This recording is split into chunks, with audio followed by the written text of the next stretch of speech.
Hey everyone, okay, so today I thought we would just do a slightly different video before we move back into, makeup and all those things. I've got a great video coming Friday on a really cool makeup hack for mascara, so definitely want to check that out.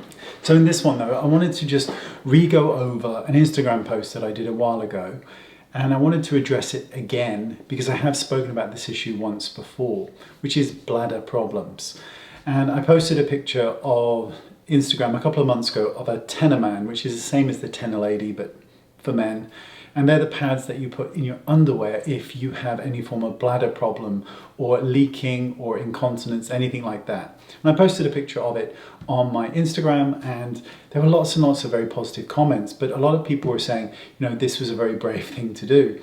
Now, in terms of bravery, firefighters, nurses, I can think of a whole myriad of police, incredible people that do brave things.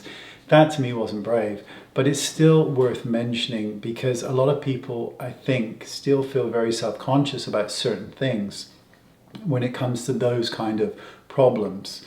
Now, I was 23 or 24 when I first had an issue with, it's not my bladder, but when I first had an issue with my bladder, and I'll explain that in a second. And what happened to me was I suddenly started to notice pretty much, the gradual scale of it. Instead of doing it like this, it went like this. It was a really quick thing.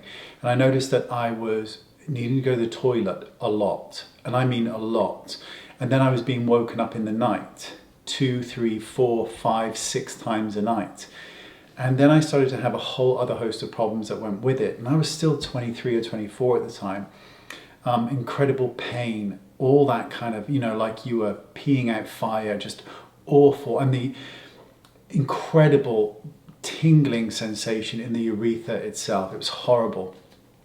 And I was left undiagnosed for about 1.5 years because my urine test kept coming back negative, but when they finally did a swab test, I got a positive result, but they couldn't identify the bacteria that caused it.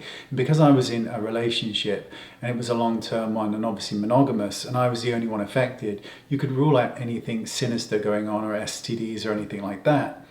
So they never did find what caused the original issue. They kind of theorized that it could have been a soap or a shower gel or just a detergent. Anything could have done it, but whatever happened, it irritated the urethra. And I saw a ton of urologists, and they all kept talking about the bladder, right? That this is a bladder issue, this is a bladder issue. I could tell them straight away that this was not a bladder issue. Now, I know what it feels like when my bladder is full, and this was not that. The feeling I had was the need to urinate that was coming from the urethra, not the bladder. But people kept telling me, it's the bladder, it's the bladder, when I knew it wasn't. Eventually, it was diagnosed as urethra syndrome, which can be a whole combination of symptoms. And depending on the day, the month, the year, and my stress levels, my real issues with it are frequency of urination, which I still have, and leaking after urination, which I still have. And I've had that since this began. And it isn't a massive deal to me. It is a big deal if I decide to wear anything other than dark jeans. Then it's a big deal. So I could never go out and wear like light colored chinos. Would just be, that would not be a good idea. Would not be a good idea at all. And I've tried all the different techniques where you can kind of milk the urine out of your urethra, because the man's urethra is much longer. Look at me thinking it's much longer. It's much longer than the female one. So there are techniques you can do, but none of them worked for me.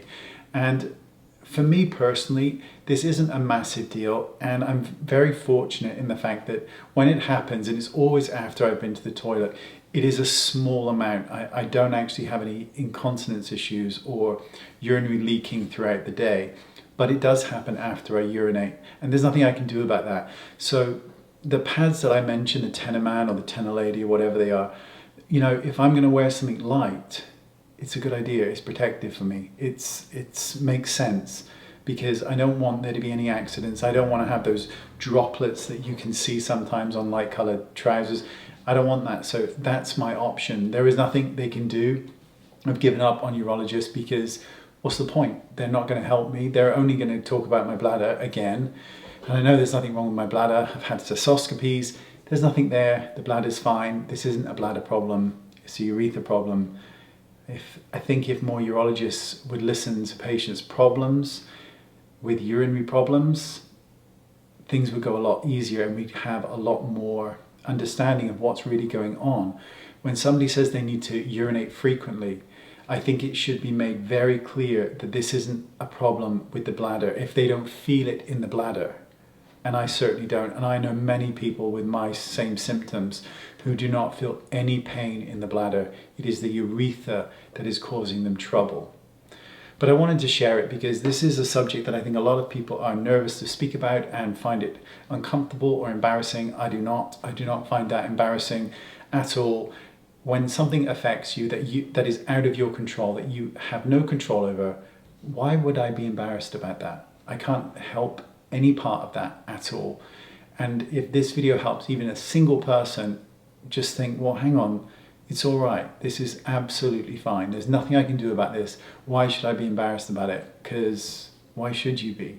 There are worse things out there. And this is an uncomfortable and can be embarrassing problem. Not for me. It's uncomfortable sometimes. If I am stressed, if I eat something wrong, it can really cause problems. And the problems for me are frequent urination where I just need to go.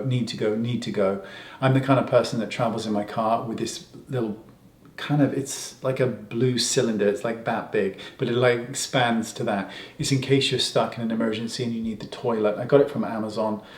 I travel with that just in case, because you just never know. I know where all the public toilets are just in case. And I've been that way for 20 years now of my life nearly.